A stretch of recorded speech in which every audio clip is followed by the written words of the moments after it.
What is going on, everybody? Tyler Brand back here with another video.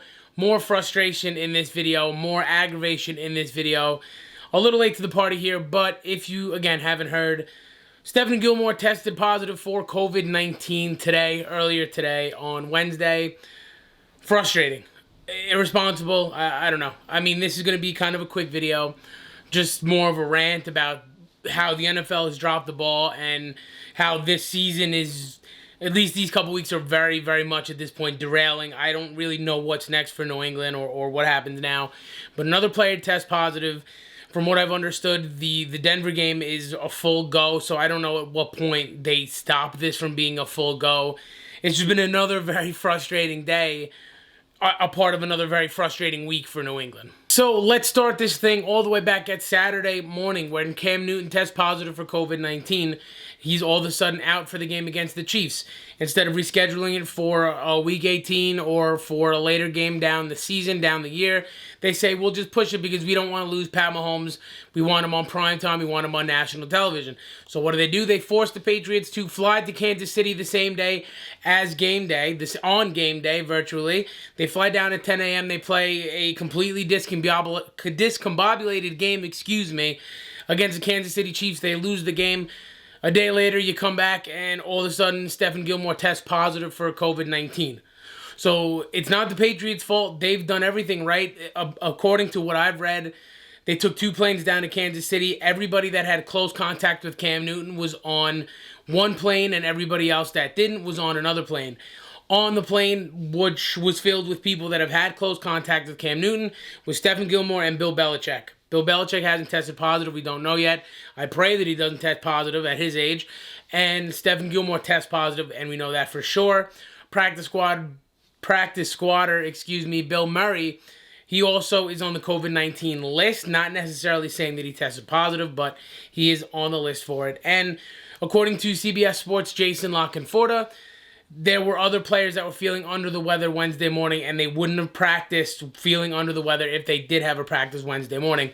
So this has gone off the rails. I mean, there's no other way to say it. Completely mishandled by the NFL. It's just now derailing the Patriots season. I'm assuming this is probably going to get a little bit worse before it gets better. We saw the Tennessee Titans, I believe, started with 8, jumped to 18, and now there's rumors of them forfeiting a game against the Buffalo Bills. There's, they just opened up all the locker rooms and all the stuff in Tennessee now for the Titans. So I don't know when this stops and when this ends. I'm assuming it's going to get worse, and I'm assuming more players are going to start testing positive. And on a team like New England with guys who they led the league in opt-outs, all of a sudden now, it's a morality thing and it's a mortality thing where, are these guys going to want to play? They've won, a lot of these guys on this team have won 2, 3, 4, 5 rings. And, I mean, what's the point? At this point, you're seeing the guy next to you go down with COVID. This is scary. It's a real thing. And the NFL has just majorly mishandled this.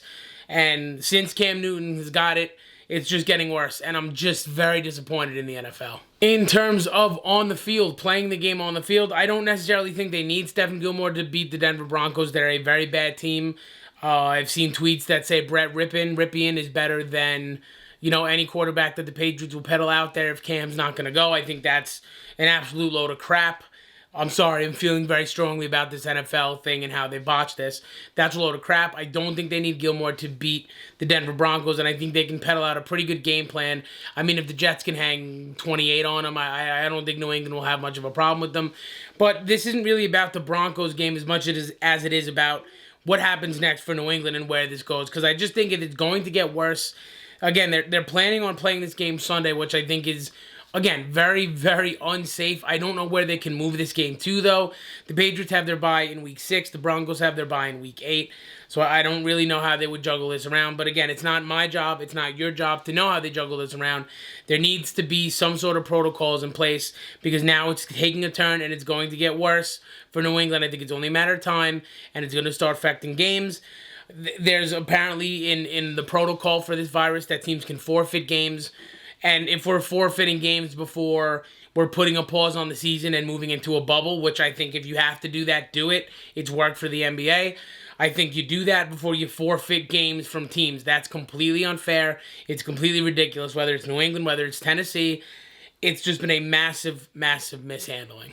That's it for this video. Just a quick check-in video. I was very frustrated today when I heard the Gilmore news. It's just, I don't want to beat a dead horse, but it is just unbelievable how the biggest and the best sport in America, the richest sport in America, you know, the most watched sport, the most entertaining sport in America can mishandle so many things. And I know Goodell makes a lot of these teams money, and they make a lot of money, and he makes them a lot of money. So I know that they don't want him to leave, and they don't want to push him out. But I just don't understand how you can mismanage so many things over the span of your tenure as a commissioner. I mean, everything in the past, all the things he's dropped with domestic violence and everything, to now an issue that's affecting everybody inside and outside of football. I don't understand how you just can continually botch things. He's done an awful job, again, at something else that was very important. I mean, there's ways around this. I mean, for crying out loud, Dana White has a UFC island. I'm pretty sure the NFL can afford an island if that's what you need to do. The NBA they're in a bubble and it's working. The NHL is in a bubble and it's working. The MLB playoffs are in bubbles and it's working. So how many times, how much further are we going to push the needle on this until entire teams are forfeiting games and you're ruining seasons because of your lack of ability to be prepared for this? It's just unbelievable.